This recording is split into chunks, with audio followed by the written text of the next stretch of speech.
You know, but I'm also being cautious. Don tells me this all the time, Dave. Yeah. Be cautious. That's right. Because, Satan can come up and get you, and you don't even realize it, and boom. So, I'm being real cautious. Now you came into town here in Fort Worth from Abilene. Mm-hmm. This will be a part of our grand opening of the Lifehouse, and I know that you've done some work here in the past. You've been the instrument of helping nail and hammer some of the things here at the Lifehouse. There's been some improvement. Have you noticed any improvement here in the house? Oh yes, the improvements from when I first stepped foot in here is just awesome. The workmanship that's been here, been applied into this house, it makes it just an awesome looking house. Now, speaking of change, I've been hearing a lot about you've had some change in your life, and give it a little history about where you've come from and the changes that have happened to you. Well, I'm from Fort Worth, born and raised, and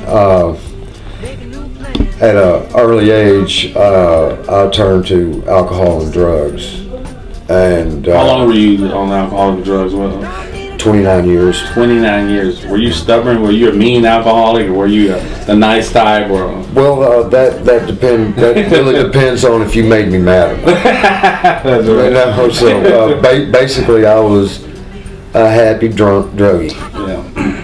So there's been a transformation in your life. I know in the last, I guess in a year and a half or so, there's been some transformation. You left here and you went to Abilene. And so what happened? What made the difference? What made you come to the conclusion that drugs wasn't the answer, drinking wasn't the answer?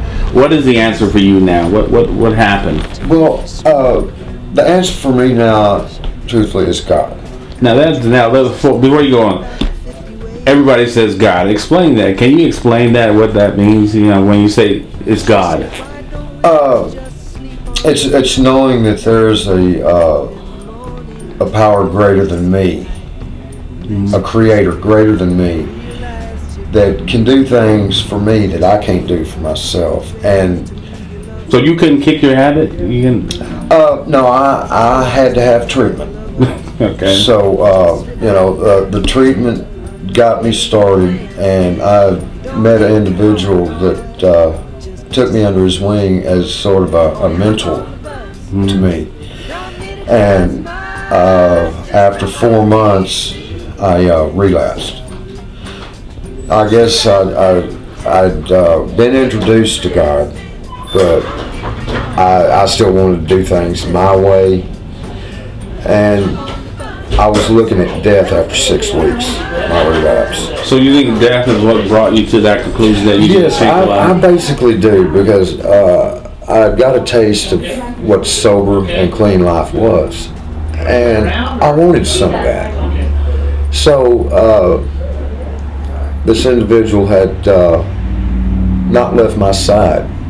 He kept me under his wing, talked to me, and through God and him, I was back into treatment. And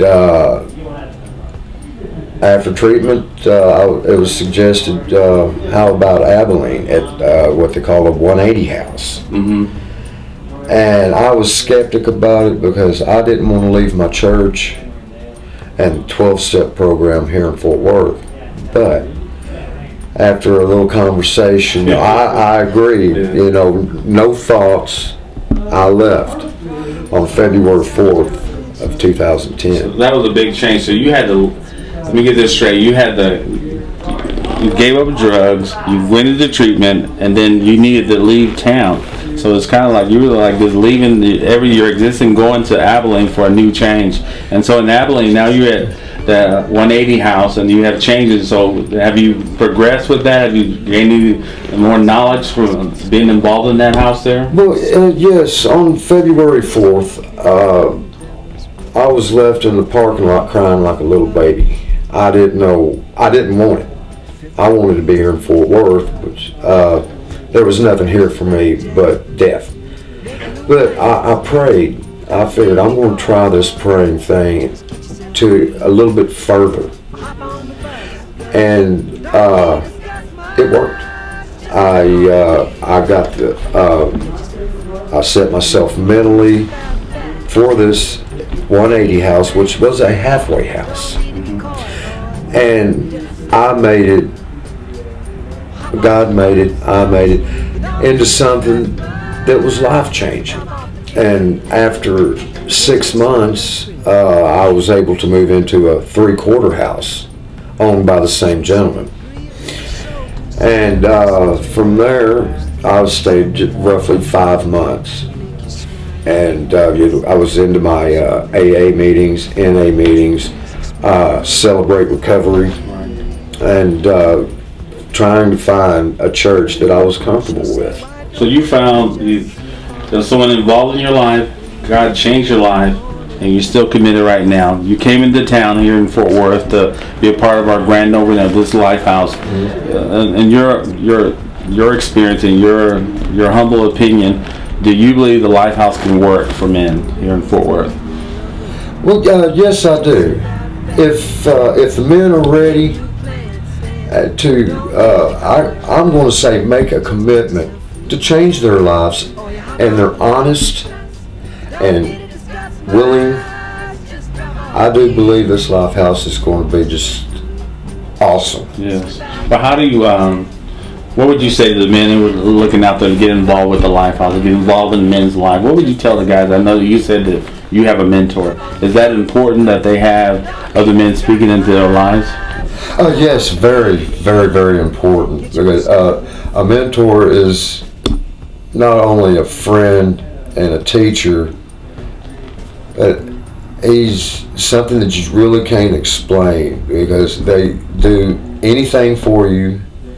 They teach you, about God, about their experiences, and what can happen. Right. And they're also, if something happens to you, they're with you, no matter what. Now, let's talk a little bit. You have family? No, No family. All right. You have kids or anything like that? No. No.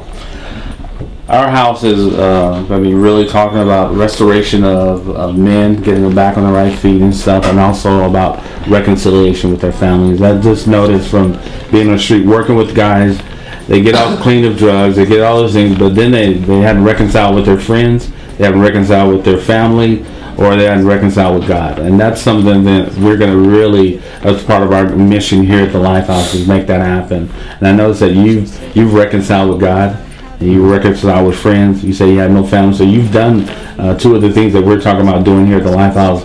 And it seems like this one, seeing you, and I've seen you in the past, you're a changed man. This about your conversation alone, I can just tell that you're a changed man. There's a new joy about you. So, where did you find that joy that you have right now? I found that joy knowing that God loves me, no matter what my past is, and He has given me a freedom from drug addiction, alcoholism. The drugs that give you freedom, getting high to give you that freedom. Oh, at first, yes, but then it became a full-time job, just worrying about, well, where am I going to get my next fix? Where am I going to get my next drink of alcohol? And that's a prison, and you're in this prison 24/7. You don't know what to do. You've thought about quitting. You might have tried quitting, but you don't know what to do because you're so used to being imprisoned. And then you have that freedom and you don't know what to do with yourself. That's when I found it, talk to God. I didn't know how to pray, but I was told, just talk to Him. Have a normal conversation as we're having now. That's right. And, I found that to work, and I gave it a shot. Oh, you hop on